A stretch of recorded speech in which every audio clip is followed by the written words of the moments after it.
சில பேரை இப்படி சொல்றது உண்டு, அடுத்தவங்களை அனுசரிச்சு நடந்துக்க தெரியல, அவன் என்ன சார் மனுஷன் அப்படிம்பாங்க. சக மனிதர்களோட எப்படி பழகிறது அப்படின்னு தெரியாததுனாலேயே பல பேர் இன்னைக்கு சங்கடப்பட்டுக்கிட்டு இருக்கிறாங்க. வசதி வாய்ப்பெல்லாம் சரியா இருக்கும், ஆனா வாழ்க்கை சரியா இருக்காது. இன்னொருத்தர்கிட்ட எப்படி பேசுறது பழகிறதுங்கிறது தெரியாததுனாலதான் இந்த அவஸ்தை. சரி, இந்த அவஸ்தை இல்லாம வாழறது எப்படி? இதுக்கு அனுபவசாலிகள் சில வழிமுறைகளை சொல்றாங்க. அதெல்லாம் என்னென்னங்கிறத இப்ப தெரிஞ்சுக்குவோம். முதல்ல நம்ம நாக்கு நம்ம கண்ட்ரோல்ல இருக்கணும். வார்த்தைகளை கொட்டிவிட்டு அதுக்கப்புறம் அள்ள முடியாம கடந்து கஷ்டப்படக்கூடாது. எப்படி பேசுறோங்கிறதும் முக்கியம், பேசுறப்ப எப்படி முகத்தை வச்சிருக்கிறோங்கிறதும் முக்கியம். அன்பா பேசினாலும் நல்லா இருக்கும். அப்படி பேசுறப்ப ஆதரவா அவர் தோள் மேல ஒரு கையை போட்டுக்கிட்டு பேசினா இன்னமும் நல்லா இருக்கும். ரெண்டாவது விஷயம், இன்னொருத்தர்கிட்ட பேசுறப்ப வாக்குறுதிகளை அள்ளி வீசக்கூடாது. கொடுக்கற வாக்குறுதி குறைச்சலா இருக்கணும். அப்படி கொடுத்த வாக்குறுதியை கண்டிப்பா நிறைவேற்றணும். நாம ஒருத்தரை பாராட்டுறோம் அல்லது அவரை பத்தி அபிப்பிராயம் சொல்றோம்னா அது ஆக்கப்பூர்வமா இருக்கணும். நம்ம பாராட்டு அல்லது விமர்சனம் அடுத்தவருடைய முன்னேற்றத்துக்கு உதவுறது மாதிரி இருக்கணும். நாம சொல்றதை கேட்டுட்டு அவன் தலையில கையை வச்சுட்டு உட்காந்துடக்கூடாது. எப்பவும் உற்சாகமா இருக்கணும், முகம் அலர்ச்சியா இருக்கணும். மனுஷன் இருந்தா வருத்தம், கவலை, ஏமாற்றம் எல்லாம் இருக்கதான் செய்யும். அதெல்லாம் மனசுல இருக்கட்டும். அந்த வருத்தமும் கவலையும் ஏமாற்றமும் சேர்ந்துகிட்டு நம்ம முகத்துல இருக்கிற மலர்ச்சியை மூடி மறைக்கிறதுக்கு நாம இடம் கொடுத்துடக்கூடாது. எந்த விஷயத்தை பத்தி யாருகிட்ட பேசினாலும் வெளிப்படையா பேசணும், திறந்த மனசோட பேசணும். மூடி மறைச்சி முன்னு மூங்கிட்டு இருக்கக்கூடாது. இன்னொருத்தர்கிட்ட பேசுறப்போ விவாதம் பண்ணுங்க, அது தப்பு இல்லை. ஆனா வாதாடிக்கிட்டு இருக்கக்கூடாது. அதாவது என்ன சொல்றாங்கன்னா, டிஸ்கஸ் பண்ணலாம், ஆர்கியூ பண்ணக்கூடாதான். நம்ம கிட்ட இருக்கிற நல்ல குணங்களை நாம எடுத்து சொல்லிட்டு இருக்கக்கூடாது. அந்த நல்ல குணங்களே நம்மளை பத்தி எடுத்து சொல்லணும், அது மாதிரி நடந்துக்கணும். அதே மாதிரி அடுத்தவங்க கிட்ட உள்ள கெட்ட குணங்களை பத்தி அவசியம் இல்லாம நாம பேச வேண்டியதில்லை. உங்களை பத்தி யாராவது தப்பா பேசுறாங்களா, அப்படி அவங்க பேசுறதுல உண்மை இல்லையா அப்படின்னா அதை நீங்க பொருட்படுத்த வேண்டியதில்லை, விட்டுடலாம். அது தானா போயிடும். ஒரு 4-5 பேரோட பேசிட்டு இருந்தீங்கன்னா எல்லாருக்கும் முக்கியத்துவம் கொடுங்க, யாரையும் அலட்சியப்படுத்தாதீங்க. தமாஷா பேசலாம், ஆனா உங்க தமாஷ் அடுத்தவங்களை கேலி பண்றதா இருக்கக்கூடாது. நமக்கு கிடைக்க வேண்டியது கிடைக்கலையே அப்படிங்கிற தவிப்பு நம்ம கிட்ட இருக்கக்கூடாது, அது தேவையில்லை. உங்க செயல்பாடுகள் தெளிவா இருக்கட்டும், பாராட்டு தானா உங்களை தேடிட்டு வரும். இன்னொரு மனுஷனுடைய மனசுல கௌரவமான ஒரு இடத்த பிடிக்கணும்னா நாம இந்த குணத்தை எல்லாம் நம்ம கிட்ட வளர்த்துக்கணும். இதெல்லாம் அனுபவசாலிகள் சொல்லி இருக்கிற குறிப்புகள். இந்த குறிப்புகளை சரியா புரிஞ்சுக்கணும், அது முக்கியம். தப்பா புரிஞ்சுக்கிட்டா என்ன ஆகும் தெரியுமா? இத கேளுங்க. ஒருத்தர் வந்தார், சார் அடுத்தவங்க தோள் மேல கைய போட்டுக்கிட்டு அன்பா பேசணும்னு சொன்னீங்க, அப்படிதான் பேசினேன். அவரு முதுக கூட தட்டி கொடுத்தேன், என் வேலை போயிடுது சார், வீட்டுக்கு அனுப்பிச்சுட்டாங்க அப்படின்னார். யாருகிட்ட அப்படி பேசுனீங்கன்னு கேட்டோம். என் முதலாளி கிட்ட சார் அப்படிங்கிறார் ரொம்ப சோகமா. 1816 வருஷம் செப்டம்பர் மாசம் 11ஆம் தேதி பிரான்ஸ் தேசத்துல உள்ள ஒரு மருத்துவமனை. அங்க ஒரு இளம் டாக்டர் கொஞ்ச நாளைக்கு முன்னாடிதான் அந்த ஆஸ்பத்திரியில புதுசா வேலைக்கு சேர்ந்திருக்கிறார். அவரு பேரு ரெனே லெனக். அவரு அன்னைக்கு காலையில அந்த மருத்துவமனையில அப்படியே ரவுண்ட்ஸ் வந்துகிட்டு இருக்கிறார். வார்டுல ஒரு படுக்கையில ஒரு இளம் பெண் படுத்திருக்கிறார். அந்த பொண்ணுக்கு இருதய நோயா இருக்கலாம்ங்கிறது மற்ற டாக்டர்கள் சந்தேகம். அந்த காலத்துல எல்லாம் ஒருத்தருடைய இருதய துடிப்பை தெரிஞ்சுக்கணும்னா நோயாளியின் மார்புல டாக்டர் காதை வச்சு பார்த்துதான் தெரிஞ்சுக்கிறது வழக்கம். ஆனா இந்த பெண்ணும் இளம் பெண், அந்த டாக்டரும் புதுசா சேர்ந்திருக்கிறவர். அதனால பரிசோதனை பண்ண தயங்கினார். கொஞ்ச நேரம் யோசனை பண்ணார். திடீர்னு ஒரு ஞாபகம் வந்தது அவருக்கு. அதாவது அன்னைக்கு விடியற் காலையில தோட்டத்துல அப்படி வாக்கிங் போயிட்டு இருந்தப்போ சின்ன பசங்கள்லாம் ஒரு மரக்கட்டையை வச்சு விளையாடிட்டு இருந்தாங்களாம். அதை இவர் பார்த்திருக்கிறார். அது என்ன விளையாட்டுனா, ஒரு நீளமான மரப்பலகை, அதுல ஒரு முனையில ஒரு பையன் தன்னுடைய காதை வச்சுக்கிட்டு இருக்கிறான், மறுமுனையில இன்னொரு பையன் அந்த மரப்பலகையை ஒரு ஆணியால கீறிக்கிட்டு இருக்கிறான். ஒரு முனையில ஆணியால கீறும் பொழுது மறுமுனையில காதை வச்சிருக்கிற பையனுக்கு அந்த சத்தம் துல்லியமா கேட்குது. அந்த டாக்டருக்கு காலையில பார்த்த இந்த விளையாட்டு ஞாபகத்துக்கு வந்துட்டுது. உடனே என்ன பண்ணாரு தெரியுமா? ஒரு நீளமான காகிதத்தை எடுத்தார். அதை அப்படியே உருளை மாதிரி உருட்டினார். ஒரு முனையை அந்த நோயாளியின் மார்புல இடது பக்கம் வச்சார், இன்னொரு முனையில தன்னுடைய காதை வச்சார். என்ன ஆச்சரியம்! நோயாளியின் மார்புல நேரடியா காதை வச்சு கேட்கறத விட துல்லியமா கேட்டது இதய துடிப்பு. இதய துடிப்பு மட்டும் இல்ல, மூச்சு இழுத்து விடுறது, திரவ பொருள்களின் அசைவு, எல்லா சத்தமும் தெளிவா கேக்குது. கிரேக்க மொழியில ஸ்டெத்தாஸ் அப்படின்னா மார்பு, ஸ்கோப்பின் அப்படின்னா பார்ப்பதுன்னு அர்த்தம். அதனால டாக்டர் ரெனே லெனக் தான் கண்டுபிடிச்ச கருவிக்கு ஸ்டெத்தஸ்கோப் அப்படின்னு பேர் வச்சார். அவரே முதல் மாடலையும் செஞ்சார். அளவு ரொம்ப பெருசா இருந்தது, சுலபமா எடுத்துட்டு போகிறது கஷ்டம், அது அவ்வளவு கஷ்டமா இருந்தது அது. அதனால அவரே அதை அப்புறம் 2 பிரிவா தயார் பண்ணார். இது 2 துண்டையும் டாக்டர் தன்னோட கோட்டு பாக்கெட்ல வச்சுக்கலாம், தேவைப்படுறப்ப எடுத்து ஒன்னா சேர்த்துக்கலாம். இப்படிதான் அவர் ஆரம்பத்துல பண்ணார். தன்னுடைய இந்த கண்டுபிடிப்பை பத்தி அவர் ஒரு புத்தகம் எழுதினார். நிறைய வித்துது, புகழும் பணமும் சேர்ந்தது. பணமும் புகழும் சேர்ந்தது மாதிரியே அவருக்கு ஒரு நோயும் சேர்ந்தது. அது என்ன நோயின்னு கண்டுபிடிக்கிறதுக்கும் அவரு கண்டுபிடிச்ச கருவிதான் உபயோகப்பட்டுதான். அவரே அதை கண்டுபிடிச்சார். அவருக்கு வந்திருந்தது காச நோய்.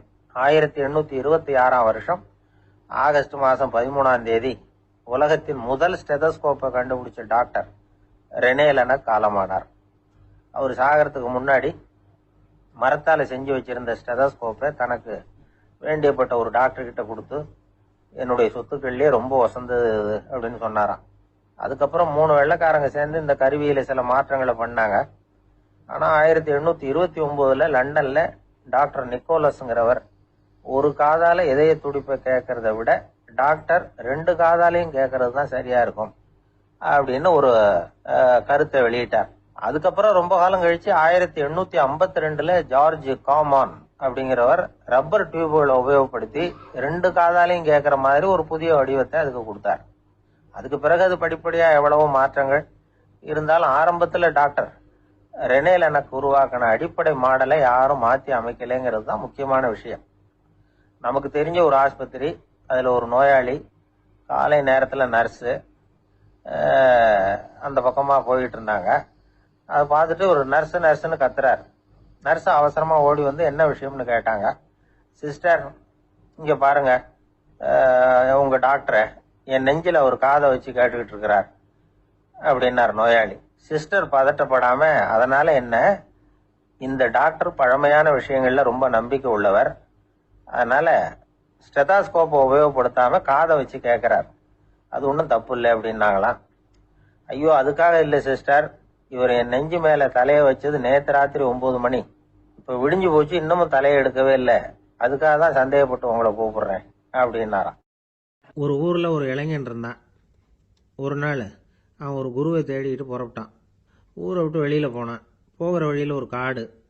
அந்த காட்டுல ஒரு மரத்தடியில ஒரு பெரியவர் உட்கார்ந்துருக்கிறார். அமைதியா மௌனமா அவர் அமர்ந்திருக்கிறார். இந்த பெரியவரை விசாரிக்கலாம், குருவை தேடி கண்டுபிடிக்கிறதுக்கு இவர் ஏதாவது ஒரு வழி சொல்லி கொடுப்பார் அப்படின்னு நினைச்சுக்கிட்டு அவரை நெருங்கினான். ஐயா, எனக்கு ஒரு குரு தேவை, எங்க கிடைப்பார், அவரை எப்படி அடையாளம் கண்டுபிடிக்கிறது, அதை பத்தி ஏதாவது விவரம் சொன்னீங்கன்னா நான் கண்டுபிடிச்சுக்குவேன் அப்படின்றான். பெரியவர் நிமிர்ந்து பார்த்தார். தம்பி, அது ரொம்ப சுலபம், அவர் வயசானவராக இருப்பார், என்னை விட சுமார் 30 வயசு அதிகமாக இருக்கும், அவர் ஒரு மரத்தடியில் தான் உட்காந்துருப்பார் அப்படின்ட்டுருக்கான். சரிங்க பெரியவரே, அது என்ன மாதிரியான மரம், எப்படி இருக்கும் அப்படின்னு கேட்டிருக்கான். பெரியவர் அந்த விவரங்களையும் சொல்லியிருக்கிறாரு. அது மட்டும் இல்லை, சந்திக்கிற நாள், நேரம், வினாடி முதற்கொண்டு எல்லா விவரங்களையும் துல்லியமாக சொன்னாராம். இவ்வளவு விவரங்களை இவரால் எப்படி சொல்ல முடியுது அப்படின்னு இவனுக்கு ஆச்சரியம். இருந்தாலும் அந்த பெரியவர் கடைசியா ஒரு விவரம் சொன்னார். அது என்ன தெரியுமா, எப்படியும் நீ அவரை சந்திக்கிறதுக்கு ஒரு 30 வருஷம் ஆகும் அப்படின்னு சொல்லிவிட்டாராம். ரொம்ப நன்றிங்க பெரியவரே அப்படின்னு சொல்லிவிட்டு அந்த இளைஞன் புறப்பட்டுருக்கான். இப்போ அவனுக்கு குரு பத்தின விவரம் எல்லாம் கிடைச்சிட்டுது, சந்திக்கிற நேரமும் தெரிஞ்சுட்டுது. ஆனா 30 வருஷம் அவரை தேடி அலைய வேண்டியிருக்குமே. அவன் தேட ஆரம்பிச்சான். காடு மலை எல்லாம் சுத்தி அலைஞ்சான். பல வருஷங்கள் தேடினான், அழுத்து போயிட்டான். கடைசியில அவனுக்கும் வயசாயிட்டுது. கடைசியில தன்னுடைய சொந்த ஊருக்கே திரும்பி போயிட்டு இருந்தான். அங்க ஒரு மரத்தடியில அவன் தேடிட்டு இருந்த குருநாதர் கிடைச்சார். யார் அவருன்னா, 30 வருஷத்துக்கு முன்னாடி வழி சொல்லி கொடுத்தாருல அதே பெரியவர். அவருக்கு இப்போ 30 வயசு அதிகமாக இருந்தது. அதே மரம், அன்னைக்கு பெரியவர் சொன்ன அடையாளம் இப்போ பொருத்தமா இருந்தது. இப்போ அந்த பெரியவர் சொன்னார், சரியா வந்து சேர்ந்துட்ட, வா, உனக்காக தான் நான் இவ்வளவு காலமும் காத்துக்கிட்டு இருந்தேன் அப்படின்னாராம். என்ன சொல்றீங்கன்றிருக்கான். 30 வருஷத்துக்கு முன்னாடி என்கிட்ட வந்தியே, அப்பவே என் காலம் முடிஞ்சு போயிருந்தது, அப்பவே என்ன உனக்கு அடையாளம் தெரியல, அதனால இவ்வளவு காலம் உனக்காக காத்துட்டு இருக்கும்படி ஆயிட்டுது அப்படின்னாராம். ஐயா, அப்பவே நீங்க சொல்லியிருக்கலாமே, இதுதான் 30 வருஷம் கழிச்சு நீ சந்திக்க போற இடம், நான் தான் உன்னுடைய குரு அப்படின்னு சொல்லியிருக்கலாமே அப்படின்றான். அந்த பெரியவர் சிரிச்சுக்கிட்டே இதுக்கு பதில் சொன்னாராம். நான் எவ்வளவோ விவரமா தான் சொன்னேன், நீ சரியா புரிஞ்சுக்கல. காரணம், அப்போ நீ போதுமான அளவுக்கு பக்குவம் பெற்றிருக்கவில்லை. அதனால புரியும் சக்தி இல்லாம போயிட்டுதப்போ 30 ஆண்டு காலம் நீ அலைஞ்சு தெரிஞ்சிருக்கிற. அது காரணமா இப்போ உனக்கு அந்த பக்குவம் வந்துட்டுது. அதனாலதான் அடையாளம் காண முடிஞ்சது. நானே உன்னுடைய குரு அப்படின்னாராம். இதுல இருந்து என்ன தெரியுதுன்னா, ஆன்மீகத்துல மாணவனாக சேர்றதுக்கு கூட ஒரு பக்குவத்தன்மை தேவைப்படுது. ஒரு பெரிய ஞானி, அவர்கிட்ட ஒரு சீடனா இருக்க ஒருத்தன் வந்தான், எதிரில் நின்னான். ஞானி அவனை வெகு நேரம் உற்று பார்த்தார். அப்புறம் சொன்னார், சீடனா இருக்கிறது ரொம்ப சிரமம்னார். நான் தயாரா இருக்கிறேன்னா. அது இன்னமும் சிரமமாச்சே, இங்கே குருவா இருக்கிறது மட்டுமே சுலபம் அப்படின்னாராம். அப்படின்னா நான் குருவாவே ஆயிடுறேன் அப்படின்னானா. இது போலவே இந்த காலத்தில் கதை ஒன்று உண்டு. ஒரு பள்ளிக்கூடத்தில் வகுப்பு ஆசிரியர் மாணவனை திட்டிக்கிட்டு இருந்தார். டேய், நீ 100க்கு 10 மார்க்கு தான் வாங்கிட்டு இருக்க. இவ்வளவு மோசமா நீ படிச்சா கடைசியில் மாடு மேய்க்கிறது கூட லாய்க்கு இல்லாதவனா ஆயிடுவேன். அதுக்கப்புறம் என்ன செய்ய போற அப்படின்னாராம். பையன் தலையை சொரிஞ்சுக்கிட்டே சொன்னானா, சார் அப்படின்னா ஒன்று செய்கிறேன் அப்படின்னானா. இவர் கேட்டிருக்கார், என்ன செய்ய போறேன்னு. வேற என்ன சார், உங்களை மாதிரி ஒரு ஆசிரியர் ஆயிடுறேன் அப்படின்னானா. காசியில் இருக்கிற கடவுள் காசி விஸ்வநாதர், அங்க இருக்கிற தேவி காசி விசாலாட்சி.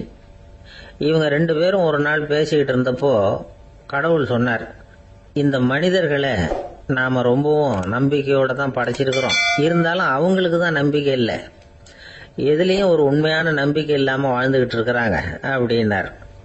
என்ன அப்படி சொல்றீங்க? அதோ பாருங்க, எவ்வளவு பேர் காசியை தேடிட்டு கங்கையில் குளிச்சுக்கிட்டு இருக்கிறாங்க. அவங்கெல்லாம் நம்பிக்கை இல்லைன்னா இவ்வளவு தூரம் தேடிட்டு இங்கே குளிப்பாங்களா அப்படின்னு நாங்கள் தேவி. சரி, அதை சோதிச்சு பார்க்கலாம் அப்படின்னு 2 பேரும் முடிவு பண்ணிக்கிட்டாங்க. உடனே ஒரு திட்டம் போட்டாங்க. அது எப்படின்னா, நாம் 2 பேருமே பக்தர்கள் மாதிரி உருவத்தை மாற்றிக்கிட்டு கங்கை கரைக்கு போக வேண்டியது. நான் கங்கையில் இறங்கி குளிக்கிறேன். கொஞ்ச நேரத்தில் சுழலில் மாட்டிக்கிட்டது மாதிரி நடிக்கிறேன். நீ உடனே கரையிலிருந்து சத்தம் போடும், என்னோட வீட்டுக்காரரை யாராவது காப்பாத்துங்களேன்னு சத்தம் போடும். அதோட இன்னொன்று சொல்லு, யாராவது ஒரு புண்ணிய ஆத்மா அவர்கிட்ட போய் அவருடைய முடியை பிடிச்சி இழுக்கணும். அப்படி ஒரு சாபம் இருக்குது எங்களுக்கு. புண்ணிய ஆத்மா, அதாவது எந்த பாவமும் செய்யாத இல்லாத ஒருத்தர் தான் அவரை காப்பாற்ற முடியும். அப்படிப்பட்டவங்க யாராவது வெள்ளத்தில் குதிச்சு என்னுடைய கணவரை காப்பாத்துங்கோ அப்படின்னு நீ சத்தம் போடு, கூச்சல் போடு, என்ன நடக்குதுன்னு பார்க்கலாம் அப்படின்னார் கடவுள். சரின்னு சொல்லி 2 பேருமா சாதாரண பக்தர்கள் மாதிரி கங்கை கரைக்கு சேர்ந்தாங்க. அவர் இறங்கி குளிச்சார். திட்டம் போட்டது மாதிரியே சுழலில் மாட்டிக்கிட்டது மாதிரி கத்துனார். கரையில் இருந்த அந்த அம்மா, ஐயோ என் கணவரை காப்பாத்துங்களேன், யாராவது காப்பாத்துங்களேன்னு கத்துனாங்க. பல பேர் ஓடி வந்தாங்க. உடனே இவங்க, பாவம் இல்லாத புண்ணிய ஆத்மா ஒருத்தரால தான் என்னுடைய கணவர் காப்பாற்றப்படணுங்கிறது விதி, அப்படி ஒரு சாபம் இருக்கு, அதனால புண்ணிய ஆத்மா யாராவது அவர்கிட்ட போய் அவர் முடியை பிடிச்சி தூக்கினா அவரை காப்பாற்றி கொள்ளலாம் அப்படின்னாங்க. இவங்க இப்படி சொன்னதும் எல்லாரும் திகைச்சு போய் நின்றுட்டாங்க. ஒவ்வொருத்தருக்கும் அவங்க செஞ்ச பாவம்லாம் ஒவ்வொன்றா ஞாபகத்துக்கு வர ஆரம்பிச்சுட்டுது. சரி, இதுக்கு நாம லாயக்கு இல்லை அப்படின்னு சொல்லி ஒதுங்கி போக ஆரம்பிச்சிட்டாங்க எல்லாம். இந்த சமயத்தில் யாரோ ஒருத்தர் வேகமாக ஓடி வந்தார். ஆற்றுல குதிச்சார். அவர்கிட்ட போனார், முடியை பிடிச்சார், தூக்கினார், அவரை காப்பாற்றி கரைக்கு கொண்டுட்டு வந்துட்டார். அப்படி காப்பாற்றின அந்த ஆளை இவங்க 2 பேரும் தனியாக கூப்பிட்டுக்கிட்டு ஒரு மண்டபத்துக்கு வந்துட்டாங்க. விசாரிக்கிறாங்க. நீ யாரப்பா அப்படின்னு கேட்குறாங்க. ஏதும் தெரியாத மாதிரி. நான் இந்த ஊர் அன்ன சத்திரத்தில் வேலை செய்கிற ஒரு சமையல்காரன் அப்படிங்கிறார். நீ கங்கையில் குளிக்கிறது உண்டான்னு கேட்டிருக்காங்க. நான் இந்த ஊர்லேயே தான் இருக்கிறேன், இருந்தாலும் தினமும் கங்கையில் குளிக்கிறது இல்லை, எப்பாவது ஒரு நாள் அங்கே குளிப்பேன் அப்படின்னார். கங்கையில் மூழ்கி எழுந்திரிச்சா பாவம்லாம் தொலையும்னு சொல்கிறாங்க. அப்படி இருக்கிறப்போ அங்கே இன்னைக்கு கங்கையில் குளிச்சுக்கிட்டு இருக்கிறவங்கெல்லாம் தங்களை புண்ணிய ஆத்மாவா நினைக்கல. கங்கையில் குளிக்காத நீ உன்னை புண்ணிய ஆத்மாவா நினைச்சு என்னை காப்பாற்ற வந்திருக்கிற, அது எப்படி அப்படின்னு கேட்டார். அதுக்கு அந்த ஆள் சொல்றான், கங்கையில் குதிச்சதுக்கு அப்புறம் தானே உங்களை காப்பாற்ற போறோம். அப்படி குதிக்கும் பொழுது என்னுடைய பாவம்லாம் போயிருக்கும்ல, நான் புண்ணிய ஆத்மாவா ஆயிருப்பேனே, அதனாலதான் துணிஞ்சு உங்களை காப்பாத்தினேன் அப்படின்னா. கடவுளும் தேவியும் அவனுக்கு காட்சி கொடுத்தாங்களாம். இப்படி ஒரு கதை உண்டு. அதாவது கங்கையில குளிச்சுக்கிட்டு இருக்கிறவங்களுக்கே தங்களுடைய பாவம் போகுங்கிற நம்பிக்கை பரிபூர்ணமா இல்லை. குளிக்காத ஒருத்தனுக்கு அந்த நம்பிக்கை இருந்தது. அதனால அவனால கடவுளை பார்க்க முடிஞ்சது. கடவுளை நாமளும் பார்க்க முடியுமா முடியாதா அப்படிங்கிற குழப்பம்லாம் நமக்கு வேண்டியதில்லை. நம்பிக்கையோட வாழணுங்கிற உண்மையை மட்டும் இந்த கதையிலேருந்து புரிஞ்சுக்கிட்டா போதும். ஏன்னா இந்த கதையை கேட்டுட்டு ஒரு நண்பன் குதர்க்கமா ஒரு கேள்வி கேட்டான். ஏன் சார், கங்கையில் குளிச்சா பாவம் போயிடும்னு சொல்றீங்களே, நான் எனக்கு வேண்டாத ஒருத்தனை அழைச்சிட்டு போய் கங்கையிலேயே தள்ளி விட்டுட்டு அதுக்கப்புறம் அங்கேயே முழுக்க போட்டுட்டு நான் செஞ்ச பாவத்தை அதுலேயே கழுவி விட்டுட்டு மறுபடியும் உங்ககிட்ட வந்துடுறேன்னு வச்சுக்கோங்க, நீங்கள் என்னை புண்ணிய ஆத்மான்னு ஏற்றுக்குவீங்களா அப்படிங்கிறான். ஆள் கொஞ்சம் அசந்தான் நம்மளே அங்கே அழைச்சிட்டு போனாலும் போயிடுவான். ஒரு மனுஷனுக்கு 3 விதத்தில் கர்வம் உண்டாகிறதுக்கு வாய்ப்பு உண்டு. பணம், பதவி, புகழ். பணம் அதிகமாக வந்தால் கர்வம் வரலாம், பதவி பெருசாக வந்துட்டுதுன்னா கர்வம் வரலாம், புகழ் அதிகமாக போனாலும் கர்வம் வரலாம். இந்த 3 வகையான கர்வத்துக்கும் இடம் கொடுக்காம இருக்கிறாங்க பாருங்க, அவங்க தான் சிறந்த மனிதர்கள். ஒரு பெரிய பொறுப்பில் இருக்கிறவங்களுக்கு கர்வம் வந்துடக்கூடாது. அப்படி வந்துட்டுதுன்னா அது எல்லாருக்கும் இடைஞ்சல். ஒரு ராஜா இருந்தார். அவர் ஒரு நாள் தன்னுடைய தலைநகரத்தை சுற்றி வந்துகிட்டு இருந்தார். ஒரு இடத்துல ஒரு அழகான நிலத்தை பார்த்தார். ஆஹா, இந்த இடத்துல நமக்குன்னு ஒரு மாளிகையை கட்டினா எவ்வளவு நல்லா இருக்கும் அப்படின்னு நினைச்சார். ராஜா நினைச்சா அது முடியாத காரியமா? சரி, இந்த நிலம் யாருக்கு சொந்தம்னு விசாரிங்க அப்படின்னார் பக்கத்தில் இருந்தவங்க கிட்ட. அவங்கெல்லாம் ஓடி போய் விசாரிச்சாங்க. அந்த இடம் ஒரு வயசான கிழவிக்கு சொந்தம், வயசான அம்மாவுக்கு சொந்தமா. அந்த அம்மா தான் அதில் ஒரு குடிசையை போட்டு குடியிருந்துட்டு இருக்கிறாங்க. சரி, அந்த நிலத்துக்கு ஒரு விலையை நிர்ணயம் பண்ணி அதை அந்த வயசான அம்மா கிட்ட கொடுத்துருங்கோ அப்படின்னு உத்தரவு போட்டார் ராஜா. ஆனால் அந்த அம்மா இது எங்கள் பூர்வீக இடம், இதை விற்க மாட்டேன் அப்படின்னு சொல்லிவிட்டுது. சரி, 2 பங்கு விலை கொடுக்குறோம்னு சொல்லி பாருங்க அப்படின்னாங்க. அப்படியே சொன்னாங்க அரண்மனை ஆட்கள். அதுக்கும் சம்மதிக்கலை அந்த அம்மா. இதை கேள்விப்பட்டதும் ராஜாவுக்கு கோபம் வந்துட்டுது. தன்னுடைய ஆளுங்களை கூப்பிட்டார். போய் அந்த குடிசையை பிரிச்சேறிங்க, காசெல்லாம் ஒன்றும் கொடுக்காதீங்க அப்படின்னு கத்தினார். அவ்வளவுதான். அடுத்த நிமிஷம் அரண்மனை ஆசாமிகள் போனாங்க, குடிசையை பிரித்து எரிஞ்சாங்க. அந்த வயசான அம்மா இருக்கு, அதுவும் அந்த இடத்த விட்டு துரத்தி விட்டாங்க. அந்த இடத்துல ஒரு அரச மாளிகையை கட்டி முடிச்சுட்டாங்க. அந்த வயசான அம்மா பாவம், ராஜாவே இப்படி பண்ணா யாருக்கிட்ட போய் முறையிட முடியும்? ஒரு ஞானி இருந்தார், அவர்கிட்ட போய் சொன்னாங்க. அவரு இவங்க சொன்னதை கேட்டு மனசுல வச்சுக்கிட்டார். ஒரு நாள் அந்த ராஜாவே இந்த ஞானியை கூப்பிட்டார். புதுசா ஒரு மாளிகை கட்டி இருக்கிறேன், வந்து பாருங்கன்னு. சரின்னு சொல்லி இந்த பெரியவர் ஒரு நாள் இந்த மாளிகைக்கு போனார். சும்மா போகல, ஒரு கழுதையையும் ஓட்டிக்கிட்டு போனார். கொஞ்சம் சாக்குகள், வெத்து சாக்கு, அதையும் எடுத்து கழுதை முதுகில் போட்டு கழுதையை ஓட்டிக்கிட்டு போறார். ராஜா பார்த்தார். அவருக்கு இது ஆச்சரியமா இருந்தது. என்ன இது, மாளிகைக்கு வந்துட்டு போங்கன்னு கூப்பிட்டா கழுதை சாக்கு இதெல்லாம் கொண்டு வராரு, ஒன்றும் புரியலையேன்னு நினைச்சார். எதுக்காக இதெல்லாம்னு கேட்டார். அரசருடைய தோட்டத்திலிருந்து கொஞ்சம் மண் எடுத்துகிட்டு போகிறதுக்கு ஆசைப்படுறேன், அதுக்கு நீங்கள் அனுமதி கொடுக்கணும் அப்படின்னாரு இவர். இது என்ன வேடிக்கையான கோரிக்கையாக இருக்குது அப்படின்னு நினைச்சார் ராஜா. இருந்தாலும் மண்ணு தானே கேட்குறாரு, எடுத்துகிட்டு போகட்டுமே அப்படின்னு நினைச்சார். சரின்னு அனுமதி கொடுத்தார். அந்த பெரியவர் தோட்டத்துக்கு போனார், மண்ணை வெட்டினார், சாக்கில் போட்டு நிரப்புனார். ராஜாவை கொஞ்சம் கிட்ட வாங்கன்னு கூப்பிட்டார். இந்த மண் மூட்டையை தூக்கி கழுதையோட முதுகில் வைக்கணும், கொஞ்சம் உதவி பண்ணுங்கன்னார். ஓ, பண்றேனே அப்படின்னு சொல்லி ராஜா கிட்ட போனார். மூட்டையை தூக்கி பார்க்கறாரு, முடியல, திணறி போயிட்டார். இப்போ அந்த ஞானி பேசினாராம். அரசே, இந்த ஒரு சாக்கு மண்ணையே உங்களால தூக்க முடியல, அந்த கிழவிகிட்ட இருந்து அந்த அக்கிரமமா அபகரிச்ச இந்த தோட்டம் பூராவையும் சுமக்கணும்னு ஆசைப்படுறீங்களே, அது உங்களால முடியுமா அப்படின்னு கேட்டாராம். ராஜா யோசனை பண்ண ஆரம்பிச்சார். தன்னுடைய செயலுக்காக வருத்தப்பட்டாராம். அந்த வயசான அம்மாவை உடனடியாக வரவழைச்சார். தாயே, தப்பு பண்ணிட்டேன், என்னை மன்னிச்சுக்குங்க, இன்னையிலிருந்து இந்த மாளிகையும் தோட்டமும் உங்களுக்கு தான் சொந்தம் அப்படின்னு சொல்லிவிட்டாராம். போறப்ப இந்த உலகத்திலிருந்து எண்ணத்தை எடுத்துட்டு போக போறோம், அதனால ரொம்பவும் அலட்டிக்க வேண்டியதில்லை, கர்வப்பட வேண்டியதில்லை அப்படிங்கிறது ஒரு பெரிய உபதேசம். ஒரு பெரிய மனுஷன் சாக கிடந்தார், ரொம்பவும் அழுதாரு. ஏன் அழறீங்க அப்படின்னு கேட்டாங்க சுத்தி இருந்தவங்க. நான் சாகிறதுக்காக கவலைப்படலை, நான் நம்ம ஜனங்களுக்காக எவ்வளவோ காரியம்லாம் செஞ்சுக்கிட்டு வந்தேன். நான் செஞ்சுக்கிட்டு வந்த சேவையை இனிமே யாரு செய்ய போறாங்க, அது யாரால முடியும், அதை நினைச்சுதான் அழறேன் அப்படின்னாராம். ஒருத்தர் முன்னாடி வந்தார். அதுக்காக நீங்க கவலைப்படாதீங்க, உங்க சேவையை தொடர்ந்து செய்யறதுக்கு என்ன மாதிரி இளைஞர் பட்டாளம் தயாரா இருக்கு, இருந்தாலும் எங்க கவலை என்னன்னா அப்படின்னு இழுத்தார். என்ன சொல்லுங்கன்னு கேட்டார் அவர். நீங்க இதுவரைக்கும் என்ன சேவை செஞ்சுக்கிட்டு வந்தீங்க, அதுதான் எங்களுக்கு இன்னமும் புரியாத புதிரா இருக்கு அப்படின்னாராம் அவரு.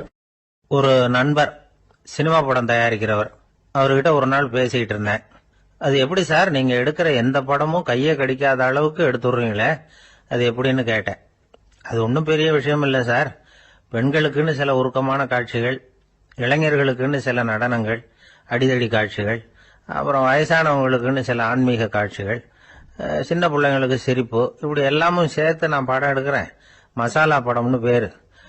இது ரொம்ப பெருசா இல்லைன்னாலும் ஓரளவுக்கு சுமாரா ஓடிரும், கையை கடிக்காது அப்படின்னார். இது ஒரு உத்தி. சில பத்திரிகை ஆசிரியர்களும் இந்த உத்தியை கையாளுறது உண்டு. இந்த உத்திக்கு பார்னம் உத்தி அப்படின்னு பேரு. பார்னம் எஃபெக்ட் அப்படின்னு சொல்லுவாங்க. அதாவது ஃபீனியஸ் டி பார்னம் அப்படின்னு ஒருத்தர் அமெரிக்காவில் இருந்தாராம். அதாவது 19ஆம் நூற்றாண்டுல அமெரிக்காவில் கொடிகட்டி பறந்த ஒரு சர்க்கஸ் நிறுவனத்தின் அதிபர் அவர். இந்த உலகத்துல ஒவ்வொரு நிமிஷமும் ஒரு ஏமாளி பறந்துகிட்டே இருக்கிறான் அப்படிங்கிறது அவருடைய சித்தாந்தம். ஒவ்வொருத்தரையும் திருப்திப்படுத்துற அளவுக்கு அம்சங்களை கொஞ்சம் கொஞ்சமா கலந்து கேளிக்கை நிகழ்ச்சிகளை நடத்தினதுதான் அவருடைய மகத்தான வெற்றிக்கு காரணம். அதனால அந்த உத்தியை யாரு கடைபிடிச்சாலும் சரி, அதுக்கு பார்னம் உத்தி அப்படின்னு பேர் வந்துட்டுது. ஜோசியம் சொல்றவங்களுக்கும் இந்த உத்தி தான் கை கொடுக்குது. ஒரு விஷயத்த ஒருத்தருடைய கோள் நிலைகள் அல்லது கையெழுத்து நிரூபிக்கிறதாக அவர்கிட்ட சொன்னா அதை அவர் நம்பிவிடுவார். ஆனா அந்த விஷயம் நல்லதா இருக்கணும், நேர்மையானதா இருக்கணும், அதாவது பாசிட்டிவா இருக்கணும். 8ஆம் இடத்துல குரு, 9ஆம் இடத்துல சனி, நீங்க ஒரு பெரிய மேதை தான் அப்படின்னு சொல்லுவாங்க. கேட்கறவங்களுக்கு அதை மறுக்கிறதுக்கு மனசு வராது. அப்படி சொல்லும் பொழுது கூடவே என்ன கொஞ்சம் முன்கோபம் அதிகமா இருக்கும், இருந்தாலும் அது உடனே மறைஞ்சிரும் அப்படின்னு சில அற்ப விஷயங்களையும் சொன்னாலும் அதையும் சரிதான்னு சொல்லி ஒத்துக்குவாங்க. ஆளுமையை எடை போடுகிற ஒரு நிறுவப்பட்ட உத்தியின் மூலமாக தன்னுடைய குணாதிசயங்கள் கண்டுபிடிக்கப்பட்டதாக அவர் நம்புறதுதான் இதுக்கு காரணம். இந்த மாசம் பணத்தட்டுப்பாடு கொஞ்சம் இருக்கும், உடம்புல ஏதாவது கொஞ்சம் அசௌகரியம் இருக்கும், வீட்டுக்குள்ள லேசா மனஸ்தாபம் வரலாம், இது மாதிரி பொதுப்படையா சிலதை சொன்னாலே போதும், மக்களை நம்ப வச்சுடலாம். இதெல்லாம் நமக்கு மட்டும்தான் ஏற்படுது அப்படின்னு சொல்லி அவங்க நினைக்கிறது தான் காரணம். இதுதான் பார்னம் உத்திங்கிறது. மனிதர்கள் பாராட்டுகளை விரும்புறதும் விமர்சனங்களை வெறுக்கிறதும் பார்னம் உத்தியின் அடுத்த கூறு. அதனால ஒருத்தருக்கு ஜோசியம் சொன்னாலும் சரி, அவருடைய ஆளுமையை மதிப்பிடுறதாக இருந்தாலும் சரி, அவரை புகழற மாதிரி இருந்தாலும் சரி, அப்படி இருந்தாதான் அது சரியா இருக்கும். சாதகமான விஷயங்களை அதிகமாகவும் பாதகமான விஷயங்களை நாசூக்காவும் சொன்னா மக்கள் அதை நம்பிடுவாங்க. ஒருத்தரை கருமின்னு சொன்னா ஏத்துக்க மாட்டார். அதையே கொஞ்சம் மாத்தி நீங்க கொஞ்சம் சிக்கனமான ஆசாமி அப்படின்னு சொன்னா நீங்க சொல்றது சரிதான் சார் அப்படிம்பார். நீங்க பெரிய செலவாளி தான், இருந்தாலும் நல்ல விஷயங்களுக்கு தான் செலவழிப்பீங்க அப்படின்னு சொல்லணும். இப்படி இந்த பார்னம் உத்தியை கடைபிடிச்சு இன்னைக்கு வெற்றிகரமா காலம் தள்ளுறவங்க நிறைய பேர் இருக்கிறாங்க. இந்த உலகத்துல ஒவ்வொரு நிமிஷமும் ஒரு ஏமாளி பறந்துகிட்டே இருக்கிறான் அப்படிங்கிறது தான் ஃபீனியஸ் பார்னம் அவர்களுடைய நம்பிக்கை. அதை விட அடுத்தவங்களை ஏமாளியா நினைக்கிற மனுஷர்கள் தான் இன்னைக்கு உலகத்துல ரொம்ப அதிகம். ஒருத்தர் தன்னுடைய மேல் அதிகாரி கிட்ட போய், ஐயா ஒரு நாள் லீவு வேணும், என் தங்கச்சிக்கு கல்யாணம் அப்படின்னார். அவரு பார்த்தார், ஒரு 10 நிமிஷம் வெளியில இருங்கன்னார்.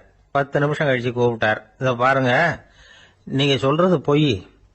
இப்போ உங்க தங்கச்சிக்கு போன் பண்ணேன், அவங்க தனக்கு 2 வருஷத்துக்கு முன்னாடியே கல்யாணம் ஆயிட்டதாக சொல்றாங்க அப்படின்னார். உடனே இவரு சொன்னார், சார் இப்போ நீங்க சொல்றதும் பொய்யாதான் இருக்கணும், ஏன்னா நிஜமா எனக்கு ஒரு தங்கச்சியே கிடையாது அப்படின்னார். ஒரே ஒரு ஊர்ல ஒரு ராஜா இருந்தார். அவர் பேர்ல மக்களுக்கு ரொம்ப மரியாதை. அவ்வளவு நல்லா ஆட்சி புரிஞ்சுக்கிட்டு வந்தார். அவருக்கு வயசாயிட்டுது. அதனால ஒரு நாள் அமைச்சரை கூப்பிட்டார். இத பாருங்க, எனக்கு வயசாயிட்டுது, அதனால இந்த அரச பொறுப்பை எல்லாம் நீங்க ஏத்துக்குங்க அப்படின்னார். அதுக்கப்புறம் ராணியை கூப்பிட்டார். வா, நாம இனிமே இங்க இருக்க வேணாம், காட்டுக்கு போய் தவம் பண்ணலாம் அப்படின்னு கூப்பிட்டார். இந்த செய்தி மக்களுக்கு அறிவிக்கப்பட்டது. மக்கள் உடனே கூட்டம் கூட்டமா அரண்மனைக்கு வர ஆரம்பிச்சுட்டாங்க. மன்னரை போய் பாக்குறாங்க. அரசே, தாங்கள் எங்களுக்கு தந்தை மாதிரி, நீங்க காட்டுக்கு போயிட்டா நாங்கள்லாம் இங்க எப்படி இருக்க முடியும்? எங்களுக்கெல்லாம் எந்த துன்பமும் இல்லாம பாத்துக்கிட்டு வர்றீங்க. இது மாதிரியான ஒரு அரசாட்சி இல்லைன்னா மக்கள் வாழ்ந்து என்ன பயன் அப்படின்னாங்க. இருந்தாலும் என்ன பண்றது, வயசாயிட்ட காரணத்தினால இந்த முடிவுக்கு வர வேண்டி இருக்குது அப்படின்னாரா ராஜா. அப்படின்னா நீங்க காட்டுக்கு போக வேணாம், நாங்க போறோம். நாங்க அங்க போய் தவம் பண்றோம், வழிபாடு பண்றோம். கடவுள் வருவார், அவர்கிட்ட வரம் வாங்கிட்டு வந்துடுறோம் அப்படின்னாங்களாம். அப்படி சொல்லிவிட்டு உடனே எல்லாரும் காட்டுக்கு போனாங்க.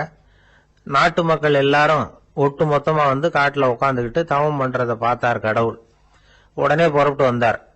எல்லாரும் இப்படி வந்து உட்கார்ந்துருக்கிறீங்களே, என்ன வேணும் உங்களுக்கு அப்படின்னு கேட்டார். உடனே மக்கள் எல்லாரும் ஒரு குரல்ல சொன்னாங்க, சுவாமி, எங்கள் மன்னன் ரொம்ப நாளைக்கு நல்லபடியா இருக்கணும். அவர் வந்து மகிழ்ச்சியாகவும் உடல் நலத்தோடும் இருந்தாதான் நாங்க அமைதியா வாழ முடியும் அப்படின்னாங்க. சரி, அதுக்கு என்ன செய்யணும் அப்படின்னாரு ஆண்டவன். எங்க மன்னருக்கு இன்னும் ஒரு 100 வருஷம் ஆயுள கொடுங்க அப்படின்னாங்க. அவ்வளவு தானே, சரி அப்படியே ஆகட்டும் அப்படின்னு சொல்லிவிட்டு ஆண்டவன் போயிட்டார். மக்கள் மகிழ்ச்சியோட திரும்பி வந்தாங்க. மன்னா, கடவுள் வரம் கொடுத்துட்டார், நீங்க 100 வருஷம் வாழ போறீங்க அப்படின்னாங்க. இதை கேட்டதும் ராணி ராஜாவை வணங்கி நான் தவம் செய்ய போறேன் அப்படின்னு புறப்பட்டாங்க. உடனே மக்கள் என்ன நினைச்சாங்க தெரியுமா? ஐயோ, நாம ராஜாவுக்கு மட்டும்தானே நீண்ட ஆயுள் வேணும்னு வரம் வாங்கணும், ராணிக்கு வாங்கலையே, அதுதான் கோபத்துல புறப்பட்டாங்க போல இருக்கு அப்படின்னு நினைச்சு வருத்தப்பட்டாங்க. ஆனா ராணி நினைச்சது அது இல்ல. ராணி போய் தவம் பண்ணாங்க, கடவுள் காட்சி கொடுத்தார். இவங்க கேக்குறாங்க, சுவாமி, ராஜாவுக்கு மட்டும் 100 வருஷம் ஆயுள்னு வரம் கொடுத்துட்டீங்க, அப்படின்னா குடிமக்களும் 100 வருஷம் இருக்கணும். இப்படிப்பட்ட குடிமக்கள் இல்லைன்னா அப்படிப்பட்ட அரசன் இருந்து என்ன பிரயோஜனம் அப்படின்னாங்களாம். ஆண்டவன் பார்த்தார், சரி அவங்களும் 100 வருஷம் வாழ்வாங்க, அது மட்டும் இல்ல நீயும் 100 ஆண்டு காலம் வாழ வரமளிக்கிறேன் அப்படின்னு சொல்லிவிட்டு மறைஞ்சிட்டார். இதுல ஆண்டவன் வர்றதும் மறையறதும் முக்கியம் இல்ல. இதுல கவனிக்க வேண்டியது ஆள்கிறவனின் விசால மனம், குடிமக்களின் விசால மனம், ஆள்கிறவன் மனைவியினுடைய விசால மனம். இப்படி ஒரு நாடு இருந்துட்டுதுன்னா எப்படி இருக்கும் வாழ்க்கை நினைச்சு பாருங்க. அதனாலதான் பெரியவங்க எல்லாம் சொல்றாங்க, இதய வாசல் திறந்தே இருக்கணும், இதயத்தின் கதவுகளை மூடாதீங்க அப்படின்னு சொல்லுவாங்க. என்கிட்ட ஒருத்தர் சொன்னார், என்னுடைய இதய வாசல் எப்பவும் திறந்தே தான் இருக்குதுன்னார். எதனால் அப்படி சொல்றீங்க அப்படின்னு கேட்டோம். டாக்டரே சொல்லிவிட்டார், என்னுடைய இதயத்துல ஒரு ஓட்டை இருக்குது அப்படின்னு, வாழ்வு சரியில்லையா அப்படிங்கிறார். ராமகிருஷ்ணர் வாழ்ந்த காலத்துல நடந்த ஒரு நிகழ்ச்சி இது. அப்போ ஒரு ஓவியர் இருந்தாராம். அவருக்கு ஒரு ஆசை, ராமகிருஷ்ணர் படத்தை வரையணும், அதை அவர்கிட்டயே கொண்டுட்டு போய் காட்டி அபிப்பிராயம் கேட்கணும். இதுதான் அந்த ஓவியரின் ஆசை. உடனே ராமகிருஷ்ணர் படத்தை வரைஞ்சி முடிச்சார். அதை எடுத்துக்கிட்டு போனார். இவர் போன சமயம் அங்க ராமகிருஷ்ணர் சீடர்களோட உட்கார்ந்துருக்கிறார். விவேகானந்தர் அங்க இருக்கிறார். இந்த ஓவியர் கொண்டுகிட்டு போய் தான் வரைந்த ஓவியத்தை அவர்கிட்ட காட்டினார். ராமகிருஷ்ண பரமஹம்சரின் ஓவியத்தை ராமகிருஷ்ணர்கிட்டயே காட்டுறார். ராமகிருஷ்ணர் என்ன பண்ணார் தெரியுமா? அந்த படத்தை பார்த்தார். உடனே அது காலை தொட்டார். குருதேவருடைய இந்த செயல் சீடர்களுக்கு ரொம்ப வியப்பை உண்டு பண்ணிச்சு. சில பேர் மனசுக்குள்ளேயே ரொம்ப குழம்பி போக ஆரம்பிச்சுட்டாங்க, என்ன இப்படி பண்றாருன்னு. என்ன இது அவரோட படம், அவரே அவரோட படத்தின் காலை தொடுறார் அப்படின்னு யோசிச்சாங்க. சில பேர் ஒன்னும் புரியாம ஒருத்தர் பார்த்து சிரிச்சுக்கிட்டாங்க. அந்த இடத்துல சீடர்கள் மட்டும் இல்ல, சீடர் அல்லாத பல பேர் இருந்தாங்க. தன்னுடைய காலை தானே தொடர இவருடைய செயல் பற்றி என்ன நினைக்கிறது அப்படின்னு அவங்களும் குழம்பி போய் நிக்கிறாங்க. அந்த படத்தை வரைஞ்சி அவர்கிட்ட காட்டின அந்த ஓவியருக்கும் அதிர்ச்சி. இருந்தாலும் அவர் சீடர் கிடையாது. அதனால கொஞ்சம் துணிச்சலை வர வச்சுக்கிட்டு கேட்டார், என்னங்க இது, என்னால என்னுடைய கண்களையே நம்ப முடியல, இது உங்க சொந்த உருவப்படம், நீங்க உங்க சொந்த கால்களையே தொடறீங்க, இது எங்களுக்கு கொஞ்சம் சங்கடமா இருக்குதே அப்படின்னார்.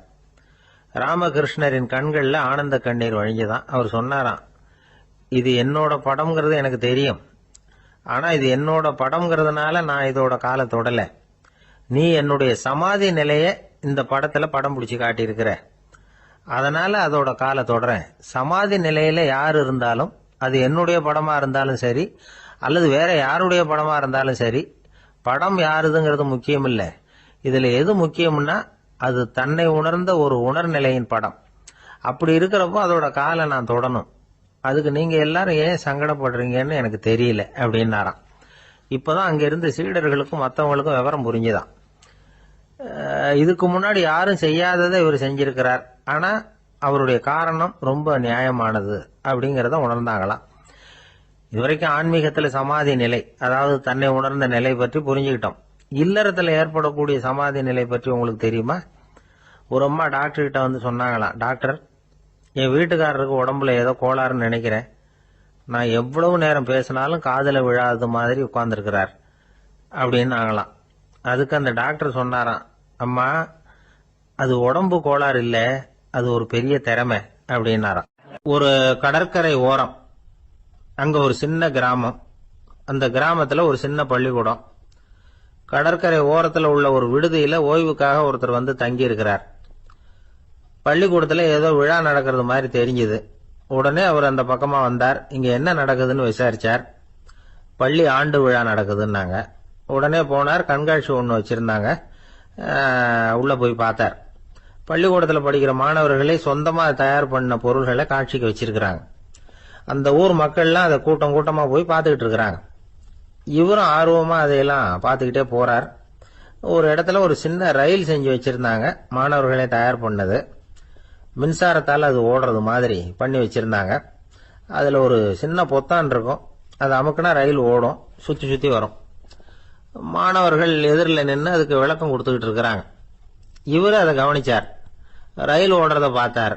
அங்க நின்றுகிட்டு இருந்த மாணவர்கள் கிட்ட விளையாட்டா கேட்டார், ஏப்பா இந்த ரயில் எதனால ஓடுது அப்படின்னு கேட்டார். இவரு சக்தியினால ஓடுது அப்படின்னாங்க மாணவர்கள். அது என்ன சக்தின்னு கேட்டார். அதுக்கு பேரு மின்சாரம் அப்படின்னாங்க. சரி, நீங்க மின்சாரத்தை பார்த்துருக்கிறீங்களா அப்படின்னார். நாங்க பார்த்தது இல்லைங்க, ஆனா இதை செய்யறதுக்கு எங்களுக்கு உதவி பண்ண ஆசிரியர் ஒரு பட்டதாரி, ஒரு கால் அவர் பார்த்துருக்கலாம் அப்படின்னாங்க. அவர் எங்க இருக்காருன்னு கேட்டார். இதோ அழைச்சிட்டு வர்றோம்னு ஓடினாங்க. அவர் அழைச்சிட்டு வந்தாங்க. அவர்கிட்ட ஒரு பெரியவர் கேட்டார், மின்சாரத்தை நீங்க பார்த்துருக்கிறீங்களா அப்படின்னு. மின்சாரத்தை பார்க்கறதாவது நான் பார்த்ததே இல்லை. நான் பார்த்தது அது செயல்படுற விதத்தை தான். அது விளக்க வந்து எரிய வைக்குது, ரயில ஓட வைக்குது, இது மாதிரி எத்தனையோ எந்திரங்களை வந்து செயல்பட வைக்குது. ஆனா உண்மையிலேயே அது என்னன்னு எனக்கு தெரியாது.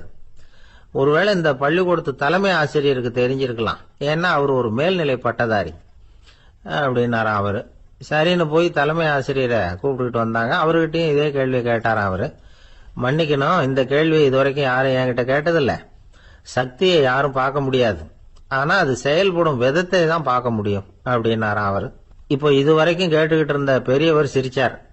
சிரிச்சுட்டு சொன்னாராம், சரி, அதுக்காக ஒன்றும் கவலைப்படாதீங்க, என்னுடைய பெயர் தாமஸ் ஆல்வா எடிசன் அப்படின்னாராம். இதை கேட்டதும் அங்க இருந்தவங்களுக்கெல்லாம் அதிர்ச்சி, ஆச்சரியம். என்னது, நீங்க தானா எடிசன்?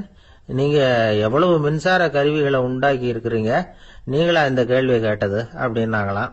ஆமா, நான் தான் கேட்கிறேன், ஏன்னா நானே மின்சாரத்தை பார்த்தது கிடையாது அப்படின்னாராம் அவரு. அன்புங்கிறது இப்படிப்பட்டது தாங்கிறார் ஓஷோ. அன்புங்கிறது நம்ம உடற்கூறு அமைப்புல இல்லை, அது நம்ம உடம்புல உள்ள சுத்த சக்தியின் வெளிப்பாடு. அதை உணரத்தான் முடியுமே தவிர பார்க்க முடியாது. அன்பே உன்னை வந்து நான் என் இருதயத்தில் வச்சிருக்கிறேன் அப்படின்னு எல்லாம் சொல்லுவான். இதெல்லாம் சும்மா. இது வந்து டாக்டர்கள் சொல்ற இருதயம் கிடையாது. அது வந்து ரத்தத்தை தள்ளுகிற ஒரு கருவி, அவ்வளவுதான். ஞானிகள் சொல்லுகிற இதயம் வேற, அது கண்ணுக்கு புலப்படாத ஒரு சக்தி.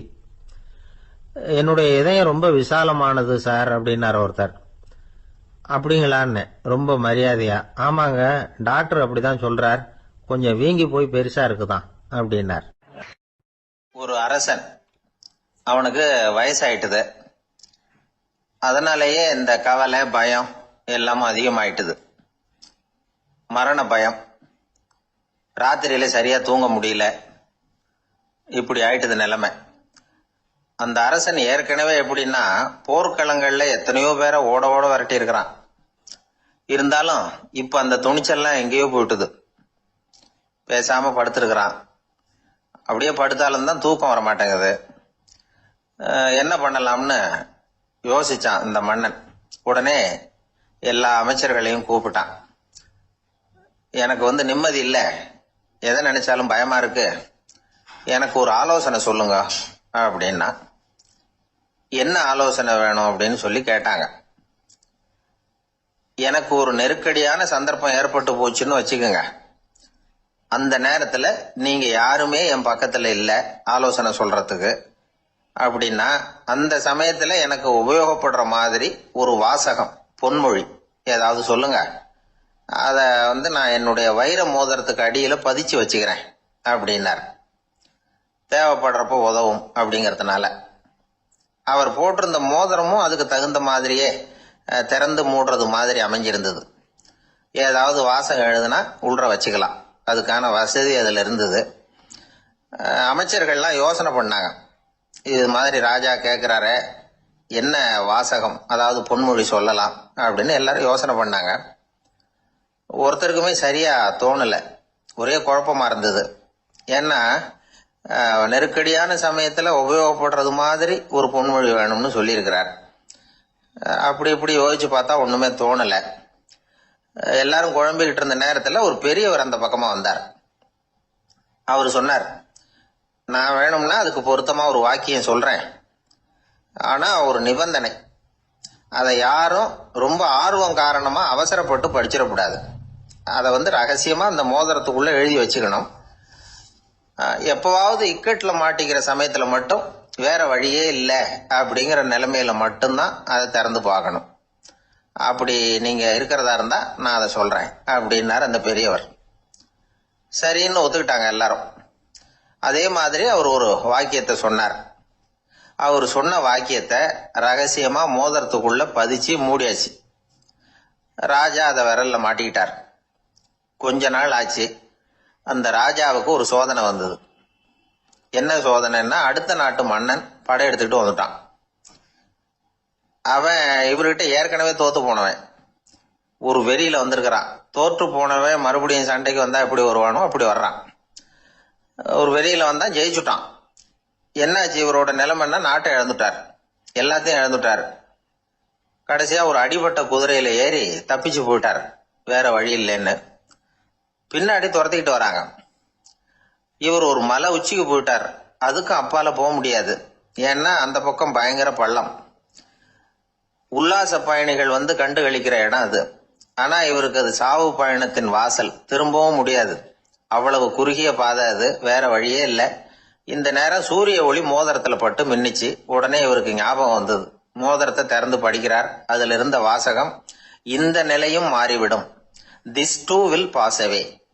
அவருக்கு ஒரு தைரியம் வந்தது. பின்னாடி வந்தவங்களும் திசை மாறி வேற எங்கேயோ தேடி போயிட்டாங்க. அவங்க விரட்டிக்கிட்டு வரலன்னா இவ்வளவு அழகான ஒரு இடம் இருக்கிறதே எனக்கு தெரியாம போயிருக்குமேன்னு நினைச்சார்.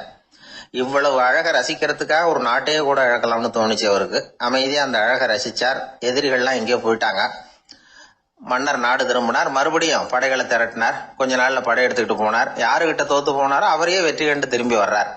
வரவேற்பு விழா பிரமாவப்படுது. ஆடல் பாடல் கோலாகலம். இதை பார்த்ததும் அந்த ராஜாவுக்கு தலைகால புரியல. நம்மளை இனிமே யாராலையும் ஜெயிக்க முடியாதுன்னு நினைச்சார். அகம்பாவம் லேசா எட்டி பார்த்தது.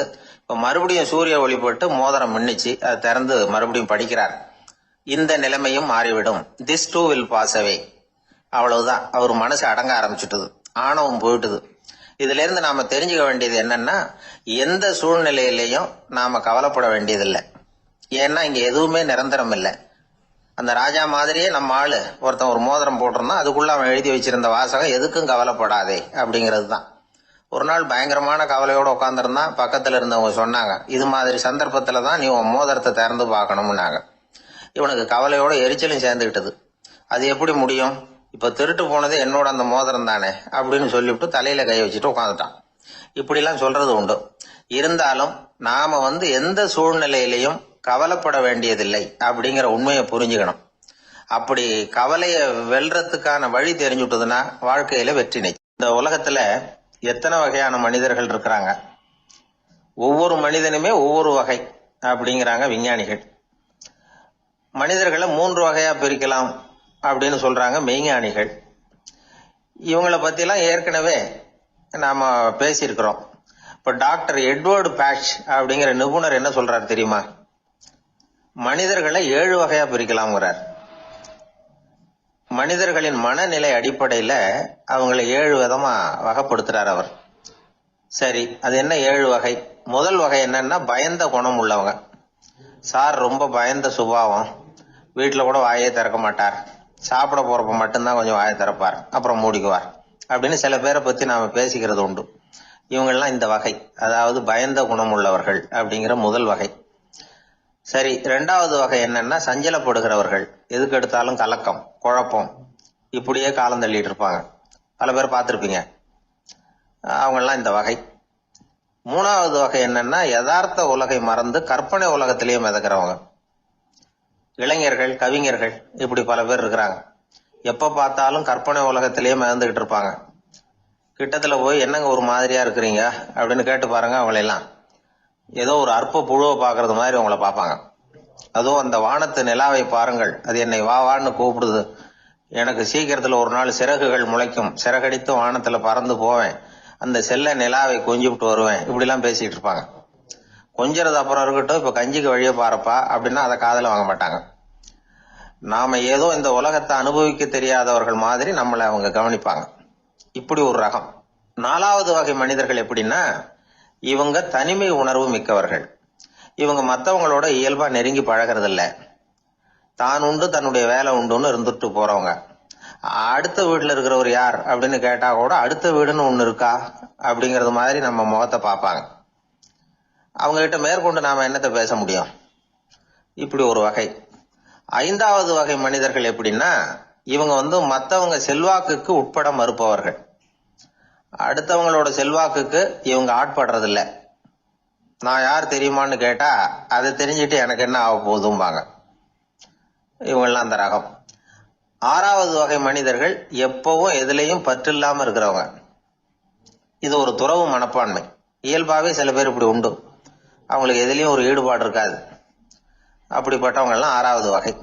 ஏழாவது வகை மனிதர்கள் மற்றவங்க கவலைய தன்னுடையதா ஆக்கிக்கிட்டு கவலைப்படுறவங்க. இவங்கெல்லாம் மகாத்மாக்கள். தாம் வேறு அடுத்தவங்க வேறு அப்படிங்கிற எண்ணம் இவங்களுக்கு வர்றதில்லை. அதனால அடுத்தவங்களுக்கு ஒரு துன்பம் வந்ததுன்னா இவங்களால சும்மா இருக்க முடியறதில்ல. ஆக கூடி இப்படி 7 விதமான மனிதர்களை அடையாளம் காட்டுறார் அந்த நிபுணர். இதுல நாம எந்த வகையில வர்றோம் அப்படிங்கறத நாம தான் அடையாளம் கண்டுபிடிக்கணும். எனக்கு தெரிஞ்ச ஒரு மனிதர் உண்டு. அவர் ஒரு வித்தியாசமான வகை. எதையும் நடைமுறை சாத்தியமா சிந்திக்கிறவர். எப்பவும் அடுத்தவங்களும் நல்லா இருக்கணும், நாமும் நல்லா இருக்கணும் அப்படின்னு ஆசைப்படுறவர். அவருக்கு ஒரு சமயம் திடீர்னு உடம்பு சுகம் இல்லாம போயிட்டுது. டாக்டர் கிட்ட போனார், பணம் கொடுத்தார், வைத்தியம் பார்த்துக்கிட்டார். அவர் எழுதி கொடுத்த மருந்து சீட்டை வாங்கினார். ஒரு மருந்து கடைக்கு போனார், பணம் கொடுத்தார், மருந்து வாங்கினார். அதை எடுத்துட்டு வீட்டுக்கு வந்தார். அதுக்கப்புறம் அந்த மருந்து அவர் சாப்பிடணும்ல, சாப்பிடவே இல்லை, அப்படியே சும்மா வச்சுட்டார். அவரை பார்த்து கேட்டேன், ஏன் சார் இப்படி பண்றீங்க? வீண் செலவு தானே இது, நீங்க ஏன் டாக்டர் கிட்ட போய் பணம் செலவு பண்ணுனீங்கன்னு கேட்டேன். அவர் சொன்னாரு, டாக்டர் வாழணும் இல்லையா, அதனாலதான் அப்படின்னார். சரி, அப்புறம் ஏன் மருந்து வாங்கினீங்க அப்படின்னு கேட்டேன். மருந்து கடைக்காரர் வாழணும் இல்லையா, அதனாலதான் அப்படின்னார். சரி, அப்புறம் ஏன் வாங்கின மருந்து சாப்பிடாம வச்சுட்டீங்க அப்படின்னதுக்கு, நான் வாழணும் இல்லையா அதனாலதான் அப்படின்னார். இவர் வாழ்க்கையை புரிஞ்சுக்கிட்டவர். இப்படி வாழ்க்கையை புரிந்து கொண்டு வாழ தெரிஞ்சுக்கணும். எந்த வகை மனிதர் நாம் அப்படிங்கறத புரிஞ்சுக்கிட்டு வாழ்ந்தோம்னா வாழ்க்கையில வெற்றி நிச்சயம். குடும்பத்துல ஒருத்தர் அனுசரிப்பு தன்மைங்கிறது ரொம்ப அவசியம். கணவன் மனைவின்னா அனுசரிச்சு போகணும்னு சொல்லுவாங்க. அதாவது ஒரு கணவன், அதுக்காக தான் அந்த காலத்துல எல்லாம் ஒரு வீட்டுக்கு மாப்பிள்ளை தேடுறதுங்கிறது ஒரு பெரிய குடும்பத்தை நிர்வகிக்கிற அளவுக்கு ஒரு கணவனா வரக்கூடிய எப்படி இருக்கணும் அப்படின்னா, அந்த காலத்துல புலி வேட்டைக்கு போகணும். ஒரு பொண்ணுக்கு மாப்பிள்ளை தேடுறதுன்னா நம்ம தமிழ் பழக்கம் என்னன்னா, காட்டுக்கு போய் ஒரு புலியை வேட்டையாடிட்டு வரணும். அந்த புலி பல்லு அல்லது நகத்தை கொண்டுட்டு வரணும் அந்த இளைஞன். அதை வீட்டில் கொடுப்பான். அதை தான் கட்டி அதை இதாக கட்டுவாங்க, மாலையாக போடுவாங்க, தாலியாக கட்டுவாங்க. அதாவது வீரம் இருக்கா பையனுக்குன்னு பார்ப்பாங்க. ஒரு பொண்ணு வேணும்னா நீ முதல்ல வீட்டுக்கு பொண்ணு கேட்க போகக்கூடாது, காட்டுக்கு போகணும், போய் புலியை கொண்டு வா, அதுக்கப்புறம் தான் உனக்கு பொண்ணு அப்படின்னு சொல்லுவாங்க. இப்போலாம் ஏன் போறது இல்லைன்னா, இப்போலாம் ஒருத்தனை காட்டுக்கு போய் புலிப்பல் கொண்டு வரனா புலி தான் மாப்பிள்ளையா வரும்.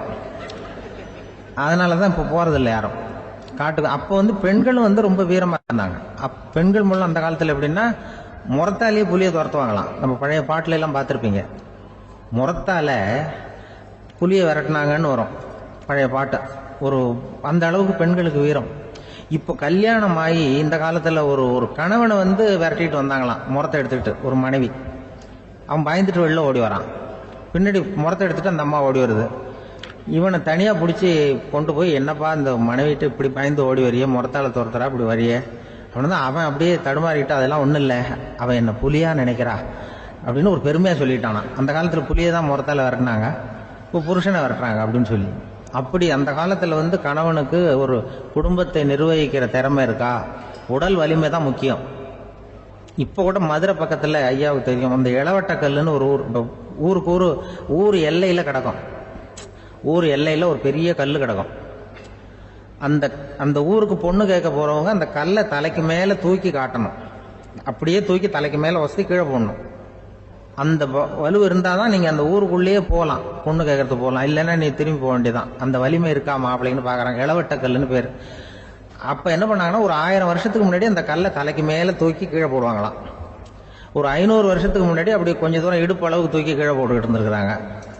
அதுக்கப்புறம் ஒரு 100 வருஷத்துக்கு முன்னாடியெல்லாம் அப்படி முழங்கால அளவுக்கு அப்படி தூக்கி போட்டா போறோம்னு வச்சிருந்தாங்களாம். இப்ப நான் அந்த ஊருக்கு என் கூட பழனிசாமின்னு ஒருத்தர் இருக்காரு. அவர் போய், உனக்கு எப்படிப்பா இந்த ஊர்ல கல்யாணம் ஆச்சு அப்படின்னா, இப்போலாம் நாங்க தொட்டு கும்பிட்டா போறோம், அதை அசைக்கிறது கூட இல்லை. அப்படி ஆயிட்டுது. ஒரு குடும்பத்தை கணவனா வரப்போறவனுக்கான தகுதி அந்த காலத்துல அப்படி இருந்துதான். அப்படி கணவன் தேர்ந்தெடுக்கிறது, குடும்ப தலைவனை தேர்ந்தெடுக்கிறது ஒரு பெரிய காரியம். ஒரு பெரிய செல்வந்தர் போட்டி வச்சாராம், ஒரு நீச்சல் குளம், அதுல யார் வேணாலும் குதிச்சு அந்த பக்கம் போய் கரையேறலாம். அந்த நீச்சல் குளத்துல விஷப்பாம்புலாம் கிடக்கு.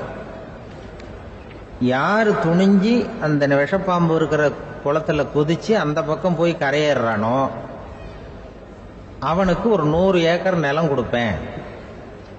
அது வேண்டான்னா ஒரு 1000 ஆடு கொடுப்பேன். அதுவும் வேண்டான்னா என் பொண்ணை கொடுப்பேன் அப்படின்னு போட்டி வச்சார்.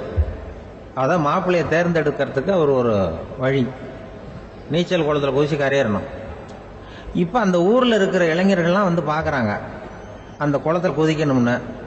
ஆனா குளத்துல ஒரே விஷப்பாம்புலாம் கிடக்கு. இது என்ன பண்றதுன்னு பார்த்தா யாருமே குதிக்கிறதுக்கு தைரியம் வரல.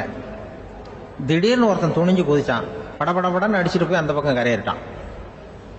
கரையேறின உடனே பரவாயில்லையே ஒரு ஆள் வந்துட்டான்னு சொல்லி அவனை அந்த இளைஞனை போய் பிடிச்சிட்டு வந்தாங்க. அந்த பெரியவர் கேட்டார், ஏப்பா இவ்வளவு பெரிய விஷப்பாம்பெல்லாம் கிடக்கிற நீச்சல் குளத்துல நீ துணிஞ்சு குதிச்சு கரையேறி இருக்கிற, உனக்கு என்ன 1000 ஏக்கர் நிலம் கொடுத்துறவா, 100 ஏக்கர் நிலம் கொடுக்கவா சொல்றபடி அப்படின்னா, வேண்டாம் சார்ன்றான். ஓஹோ அப்படின்னா ஒரு 1000 ஆடு வேணுமா உனக்கு அப்படின்னா, அதுவும் வேண்டாம் சார். ஓ அப்படின்னா என் பொண்ணு வேணுமா அப்படின்னா, அதுவும் வேண்டாம் சாருங்கிறான். அப்புறம் எதுக்குடா குதிச்சு என்ன, உனக்கு என்னதான் வேணும் அப்படின்னு கேட்டிருக்காரு. என்னை எவன் பிடிச்சி தள்ளி விட்டவன்னு தெரியணும் அப்படின்றான். அதுக்காக அவன் பார்த்துருக்கான். அப்படி இருந்தாதான் துணிச்சல் வரும் இந்த காலத்துல. எதுக்கு இவ்வளவு சங்கடம்லாம் வச்சாங்கன்னா, ஒரு குடும்பத்துக்கு தலைவராக வர வேண்டிய ஒரு ஆள், கணவனா இருக்க வேண்டியவனுக்கு துணிச்சல் இருக்கா, தைரியம் இருக்கா அப்படிங்கறது பாக்கிறதுக்காக இப்படிப்பட்ட தேர்வு முறைகள்லாம் வச்சிருந்தாங்க அந்த காலத்துல எல்லாம். இப்போலாம் கல்யாணம் பண்றது ஆளுக்கு நேர்ல பார்க்காமலே கூட கல்யாணம் நடக்குது இன்டர்நெட்ல. இப்ப சர்டிபிகேட் கேட்கறாங்க, நோய் நொடி இல்லாம இருக்காரா பாரு, காட்டுக்கெல்லாம் போக வேண்டாம், நேரம் ஆஸ்பத்திரிக்கு போய் ஒரு சர்டிபிகேட் வாங்கிட்டு வா, உனக்கு ஒன்றும் வியாதி இல்லைன்னு ப்ரூவ் பண்ணு, அதுக்கப்புறம் பார்த்துக்கலாம், மற்றதை பேசுவோம் அப்படின்னு சொல்லி அப்படி இருக்குது நிலைமை. அதனால குடும்பத்தில் அந்த கணவனா இருக்கிற வேண்டியவனுக்கு பொறுப்பு அதிகம். ஏன்னா எல்லாத்தையும் அனுசரிச்சு போக வேண்டியதான் வந்தான். ஒரு நண்பர் யாருக்கோ போன் பண்ணிட்டு இருந்தார். அவர் பேசி முடிச்சதும் நான் அவரை பார்த்து, இப்போ போன் பண்ணீங்களே அந்த போன் நம்பர் என்ன அப்படின்னு கேட்டேன். அவரு தலையை சொரிஞ்சுக்கிட்டார், ஞாபகம் வரலன்னார். சரி சார் அதை விடுங்க, உங்க மனைவி பேர் என்ன அப்படின்னு கேட்டேன். மாலதின்னார். என்ன சார் இது வேடிக்கை, கொஞ்ச நேரத்துக்கு முன்னாடி பேசின போன் நம்பர் மறந்து போச்சு, எப்போ கல்யாணம் பண்ணிக்கிட்ட மனைவி பேர் மறக்கல, அதான் கரெக்டா சொல்லிவிட்டீங்களே அப்படின்னு கேட்டேன். அவரு என்ன ஒரு மாதிரியா பார்த்தார். அவரு அப்படி என்ன பார்த்ததுல ஒன்றும் தப்பு இல்லை, ஏன்னா நாம எல்லாருமே அப்படித்தானே, ஒரு குறிப்பிட்ட காரியத்துக்காக தொலைபேசியில ஒருத்தட்ட பேசுறோம், அதுக்கப்புறம் அந்த எண் நமக்கு அனாவசியம், அதனால மறந்துடுறோம். இதுக்கு பேர் தான் தற்காலிக ஞாபகம். ஆனா மனைவி பேரை மறந்துட முடியுமா? முடியாது. அது அவசியமான ஒண்ணு. அடிக்கடி அந்த பேரை உபயோகப்படுத்துறோம், அதனாலேயே அது முக்கியங்கிறதுனாலேயே அதை மறக்கிறது இல்ல. இதுக்கு பேரு நிரந்தர ஞாபகம். சரி, இந்த தற்காலிக ஞாபகம், நிரந்தர ஞாபகம், இது ரெண்டு ஞாபக அளவுகளையும் கட்டுப்படுத்துறது எது அப்படின்னா, மூளைக்குள்ள நடக்கிற மின்சார நடவடிக்கைகள் தான். தற்காலிக ஞாபகம் ஒரு மின்னல் மாதிரி தோன்றி மறையுது. நிரந்தர ஞாபகம் ஒரு படிவம் போல மூளையில படிஞ்சுடுது. ஒரு சம்பவத்தின் பல பிரதிகள் மூளையில பல்வேறு பகுதிகளிலேயும் படியறதுனால ஒன்னு மறைஞ்சாலும் மறந்தாலும் இன்னொன்னு மறையறதில்ல. இப்படிப்பட்ட நிலைமையில தான் இந்த தொண்டையில இருக்கு, வாயில வரமாட்டேங்குது சார் அப்படிமா. ஒருத்தருக்கு எந்த துறையில ஆர்வமும் ஈடுபாடும் அதிகமோ அது சம்பந்தமான ஞாபக சக்தி அதிகமா இருக்கும். தொழிலை விரும்புகிற ஒரு டெலிபோன் ஆபரேட்டருக்கு எண்கள்லாம் நல்ல ஞாபகம் இருக்கும். அது மாதிரி கவிஞர்களுக்கு வார்த்தைகள் நல்ல ஞாபகத்தில் இருக்கும். இது ஒரு பக்கம் இருந்தாலும் ஒரு மூளை எண்களை விட எழுத்துக்களை விட படங்களை ரொம்ப சுலபமா ஞாபகத்துல வச்சுக்குது. புரிஞ்சுக்கிற தன்மை, அனுபவம், புத்தி கூர்மை இது கூடி குறையறத பொறுத்து ஞாபக சக்தியும் ஏறும் இறங்கும். இப்ப உதாரணத்துக்கு ஒரு பையனுக்கு படிச்சது எதுவும் ஞாபகத்துல இல்லைன்னா அவன் அதை சரியா புரிஞ்சுக்கலன்னு அர்த்தம். இந்த மறதிங்கிறது எந்த சமயத்துல ஒரு பிரச்சனை ஆகுது தெரியுமா?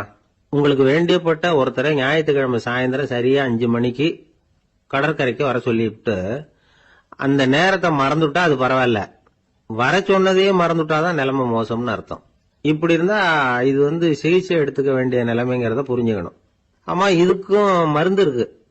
ஆனா மூளை குறிப்பிட்ட அளவுக்கும் கீழே இயங்குறப்போ இன்னொன்னு சொல்லுவாங்க, இந்த நியூரோ டிரான்ஸ்மிட்டர் அப்படின்னு சொல்லுவாங்க.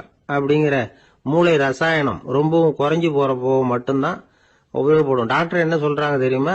மூளையை பொறுத்த வரைக்கும் அதுல ஞாபக சக்தி அதிகமா உள்ள மூளை, மறதி உள்ள மூளை அப்படின்னு ஒண்ணும் கிடையாது அப்படிங்கிறாங்க. நினைவு வச்சுக்கிறதுக்கு பயிற்சி அளிக்கப்பட்ட மூளை, பயிற்சியற்ற மூளை அப்படின்னு வேணும்னா சொல்லலாம் அப்படின்னு சொல்றாங்க. அதனால நம்ம ஞாபக சக்திங்கிறது நம்ம கிட்ட இருக்கிற பயிற்சி, முயற்சி இதை பொறுத்துதான் அமையும். ஒருத்தர் ஒரு பென்சிலை எங்கேயோ வச்சுக்கிட்டு தேடிக்கிட்டு இருந்தார். அப்புறம் என்னமோ தீவிரமா யோசனை பண்ணி அதை ஞாபகப்படுத்தி பாத்துக்கிட்டு இருந்தாராம். எதிரில் உட்கார்ந்து இருந்தவர் சொன்னார், பென்சிலை தானே தேடிட்டு இருக்கீங்க, அது உங்க வலது காதுல இருக்குது சார் அப்படின்னாராம் அவரு. இதுக்கு அவரு சொல்லியிருக்காரு, பென்சிலை வலது காதுல தான் வச்சிருக்கேங்கிறது எனக்கு நல்லா ஞாபகம் இருக்கு, ஆனா எது வலது காதுங்கிறது தான் மறந்து போச்சு அப்படின்னாராம். அவர் அதை தான் யோசிச்சுட்டு இருந்தார். இப்ப எப்படின்னா, ஒரு 600 வருஷத்துக்கு முன்னாடி மனுஷனுக்கு இருந்த நெருக்கடி இருக்கு பாருங்க. ஒரு 600 வருஷத்துக்கு முன்னாடி மனுஷனுக்கு எவ்வளவு நெருக்கடி இருந்ததோ அது போல 40 பங்கு இப்ப அதிகமாயிட்டு தான் கண்டுபிடிச்சு சொல்லியிருக்கிறாங்க. அவ்வளவு நெருக்கடிக்கு மத்தியில் நாம வாழ்ந்துகிட்டு இருக்கிறோம்.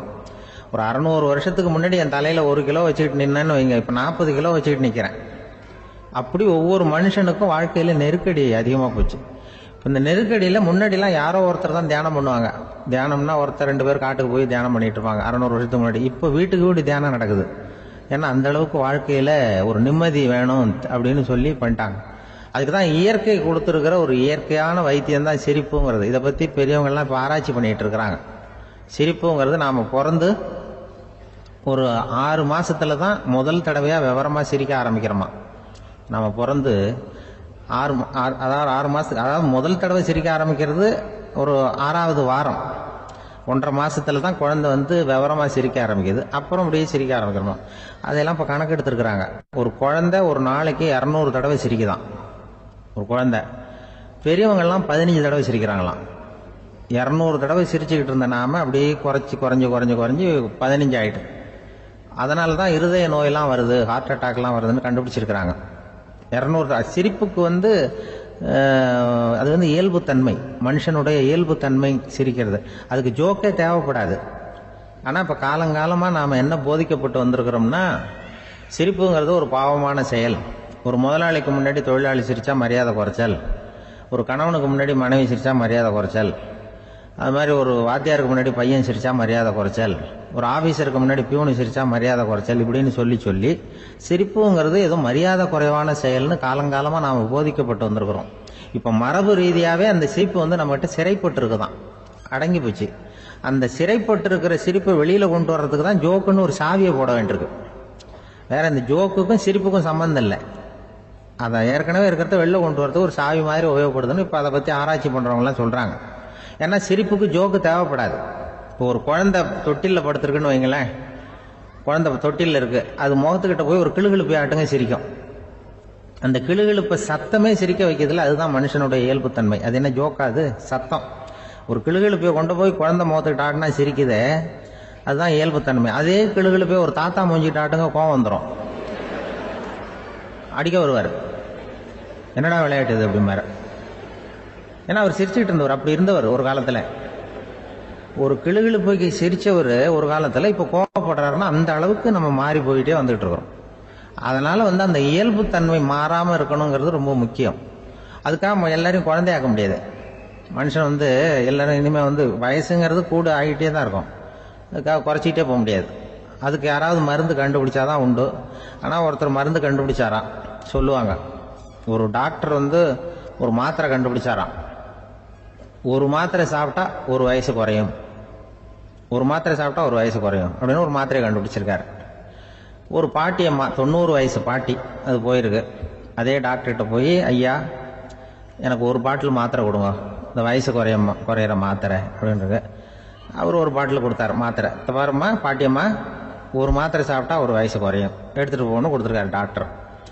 அந்த 90 வயசு பாட்டி எடுத்துகிட்டு வீட்டுக்கு வந்துட்டு மறுநாள் அதே டாக்டர்கிட்ட போயிருக்கு. 30 வயசு பொண்ணா போச்சான்.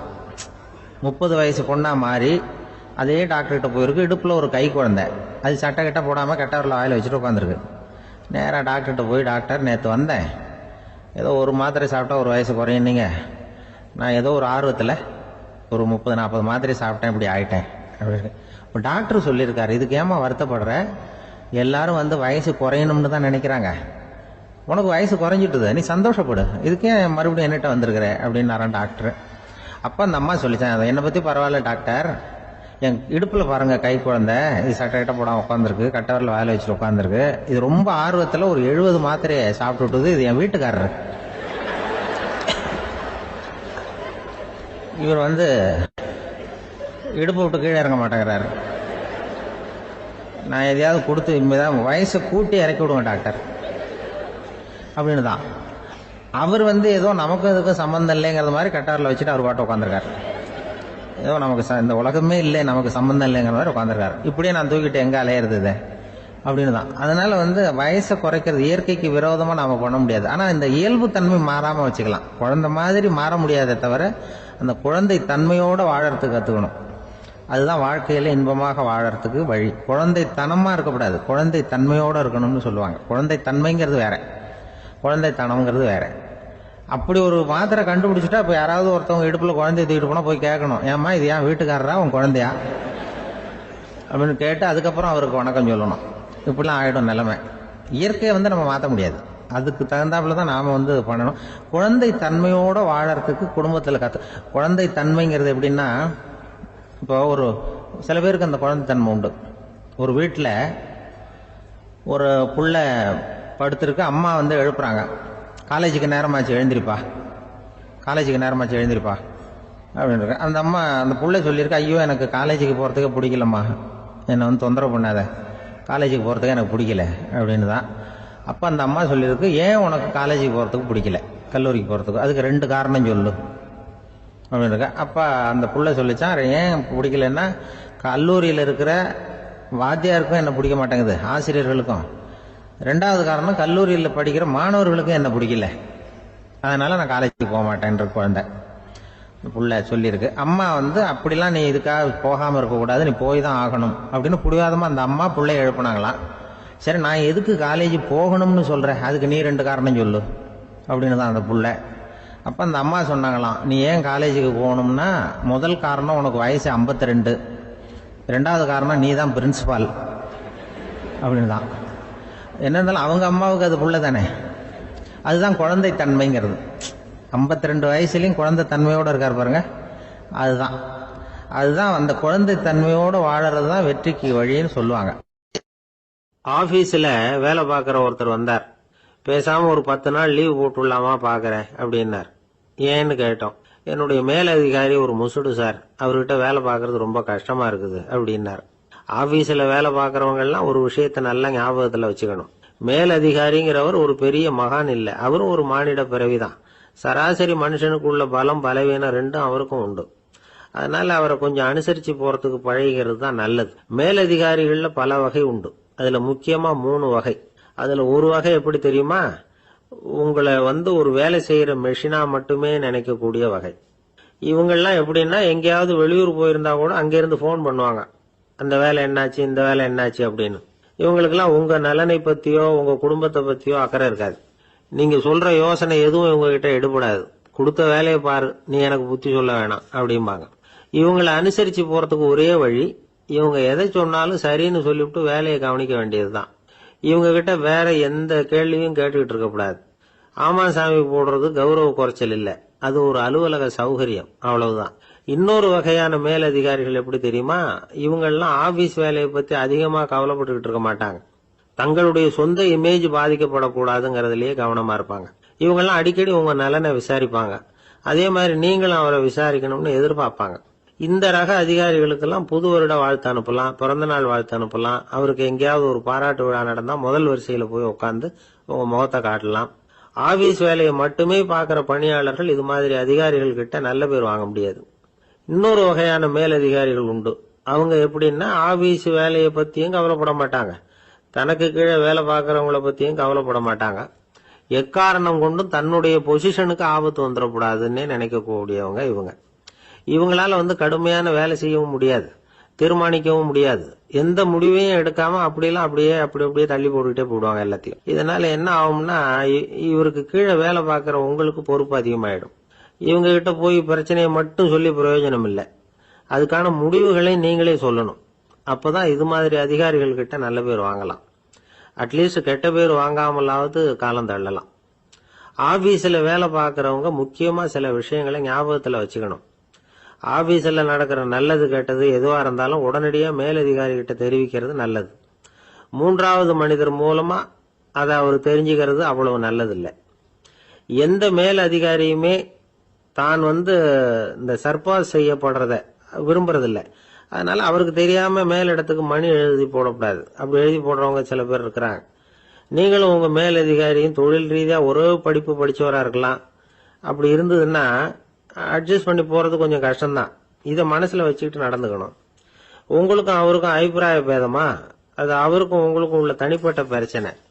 அதை விளம்பரப்படுத்திட்டு இருக்க கூடாது. அது அவருடைய கோபத்தை கிளறும்.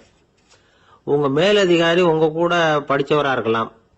அதுக்காக அவரை எல்லாருக்கும் முன்னாடி அடைய கிச்சாமி எப்படிடா இருக்க அப்படின்லாம் கேட்டுக்கிட்டு இருக்க கூடாது. பொதுவா யாரும் அதை விரும்புறதில்ல. இவ்வளவையும் உங்க மனசுல வச்சுக்கிட்டு கொஞ்சம் சாமர்த்தியமா நடந்துகிட்டீங்கன்னா ஆபீஸ் உங்களுக்கு அவஸ்தையா இருக்காது, ஆனந்தமா இருக்கும். ஒரு மேலதிகாரி தன்கிட்ட வேலை பார்க்கிற ஒருத்தரை பத்தி ரொம்ப பெருமையா சொன்னாராம். எங்க ஆபீஸ்ல எவ்வளவோ பேர் வேலை பார்க்கறாங்க, எல்லாரும் தினமும் ஏதாவது பிரச்சனைகளை சொல்லிட்டு இருப்பாங்க. ஆனா இவர் ஒருத்தர் மட்டும்தான் இது வரைக்கும் என்கிட்ட எந்த பிரச்சனையும் சொன்னதே இல்லை. அவர் பாட்டுக்கு வருவார், வேலை பார்ப்பார், போயிடுவார் அப்படின்னாராம். நான் உடனே அவ்வளவு பெருமைக்குரிய அந்த ஊழியரை பார்த்து கேட்டேன், ஏன்பா உன்னுடைய மேலதிகாரி கிட்ட நீ எந்த பிரச்சனையும் கொண்டுகிட்டு போறதே இல்லையாமே அப்படின்னு கேட்டேன்.